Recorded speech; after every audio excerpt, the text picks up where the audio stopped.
Bangladesh cricket board উচ্চ পর্যায় থেকে সবুজ সংকেত পেয়েছে এবং তার ৮ ঘন্টার মধ্যেই বড় একটা কাজ করে ফেলেছে। আইসিসির সাথে যোগাযোগ করেছে, হ্যাঁ যোগাযোগ করেছে, এই কথাই বলছি। প্রথমত ওভার দ্য ফোন কথা বলা হয়েছে, সাথে ইমেলও করা হয়েছে। অফিসিয়ালি বাংলাদেশ ক্রিকেট বোর্ড এখন এই বিষয় নিয়ে সিরিয়াস হয়ে গেছে। কোনো ধরনের আর আপোষ করতে চায় না, ছাড় দিতে চায় না ক্রিকেট বোর্ড। যে কাজটা হয়েছে, বাংলাদেশের ক্রিকেটাররা আইসিসির ইভেন্ট ভারতে খেলতে যাবে কিনা, কলকাতায় 3টে ম্যাচ, মুম্বাইয়ে একটা ম্যাচ খেলবে কিনা, খেলা ঠিক হবে কিনা, সেই বিষয় নিয়ে কিন্তু ইমেল করা হয়েছে আইসিসির কাছে। বিসিবি থেকে এটাই জানানো হয়েছে যে কন্ট্যাক্ট করা হয়েছে, যোগাযোগ করা হয়েছে। যোগাযোগ মানে শুধুমাত্র ইমেল নয়, শুধুমাত্র কথা নয়, সবভাবেই চেষ্টা করা হচ্ছে এবং এই বিষয়ে দ্রুত সিদ্ধান্ত জানাতে বলা হয়েছে। দেখুন, এমনটা নয় যে প্রথমেই একেবারে হার্ড লাইনে গিয়ে বাংলাদেশ ক্রিকেট বোর্ড জিজ্ঞাসা করেছে। প্রথমেই জিজ্ঞাসা করা হয়েছে, যেটা আমরা দেখেছি সবশেষ ক্রীড়া উপদেষ্টা বলেছেন যে আইসিসির কাছে সব বিষয় তুলে ধরা হোক ভালোভাবে, সেই কাজটাই ক্রিকেট বোর্ড করেছে। এখানে স্টেপ থাকে, মানে ধাপ থাকে। প্রথমত কনসার্নটা জানাতে হয়, সেই কাজটাই ক্রিকেট বোর্ড করেছে।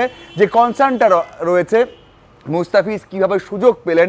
মুস্তাফিজকে তো প্রথমবার যখন নেওয়া হয়েছে তখন তো প্রত্যেকটা ক্রিকেট বোর্ড কী করে, যখন আইপিএল হোক, পিএসএল হোক, সিপিএল হোক, অথবা যে কোনো জায়গায় টুর্নামেন্ট হলে তারা কিন্তু আগে ক্রিকেট বোর্ডের কাছে একটা এনওসি চায় বা জিজ্ঞাসা করে তোমাদের কোন কোন ক্রিকেটার এই সময় ফাঁকা থাকতে পারবে, এনওসি দিতে পারবে কিনা।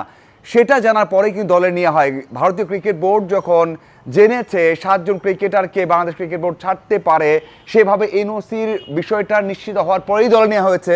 আবার বাদ দেওয়া হলো যেভাবে, সেই বিষয়গুলো পুরোটাই তুলে ধরেছে ক্রিকেট বোর্ড আইসিসির কাছে।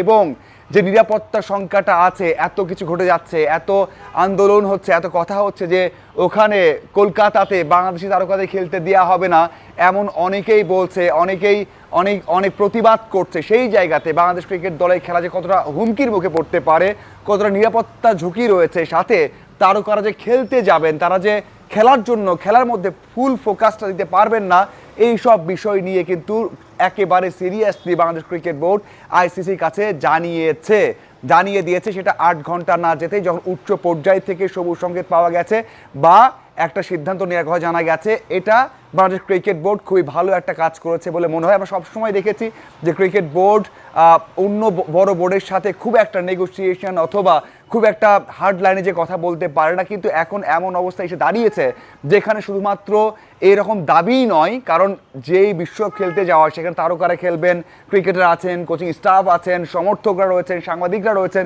পুরো একটা দেশের যে নিরাপত্তা দেওয়া, সে বিষয়টাই কিন্তু ওই ইমেলে বা কথাই কিন্তু আইসিসির কাছে বিসিবি জানিয়েছে। এটা ক্রিকেট বোর্ড নিশ্চিত করেছে। এখন দেখার অপেক্ষা অবশ্যই যে কি হয়, কারণ ওই যে মুস্তাফিজের ইস্যু, সেটা তুলে ধরেছে ক্রিকেট বোর্ড। নিরাপত্তা কীভাবে সমস্যা হতে পারে সেটা তুলে ধরেছে ক্রিকেট বোর্ড। কীভাবে বাদ দেওয়া হচ্ছে সেটা তুলে ধরেছে। এবং বাংলাদেশ ক্রিকেট বোর্ড কী চায়, এই 4 থেকে 5টা বিষয় কিন্তু তাদেরকে যোগাযোগ করে জানানো হয়েছে। যদিও এখনই দ্রুতই হয়তো বা উত্তর পাওয়া যাবে না। আমরা সবাই জানি যে প্রথম স্টেজ, ক্রিকেট বোর্ডও বলছে আমাদেরকে যে এটা প্রথম একটা ধাপ, এরপর আরও 2-1টা ধাপ থাকতে পারে। তারা যোগাযোগ করবে, কথা বলবে, এরপর সিদ্ধান্তটা হবে। কারণ একটা তো বিষয় না, এখানে বাংলাদেশ ক্রিকেট দল যদি শ্রীলঙ্কাতে খেলে, সেখানে পুরো গ্রুপের সবাইকে নিয়ে যেতে হবে। ইংল্যান্ডে যেতে হবে, ওয়েস্ট ইন্ডিজে যেতে হবে, নেপালে যেতে হবে, ইতালি যেতে হবে। পুরো একটা গ্রুপের খেলা কিন্তু ওখানে হতে হবে এবং পুরোটা সিনারিও চেঞ্জ হয়ে যাবে। কারণ এরপর আবার যে নকআউট স্টেজ আসবে বা সুপার 4 আসবে, সেখানেও তো চেঞ্জ হতে পারে, চেঞ্জ হতে হবে।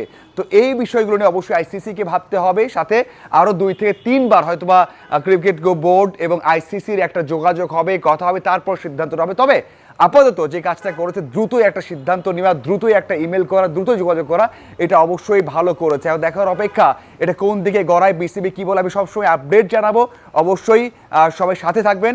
আর এই বিষয় নিয়ে আপনাদের মতামত থাকলে অবশ্যই জানাবেন। ধন্যবাদ সবাইকে।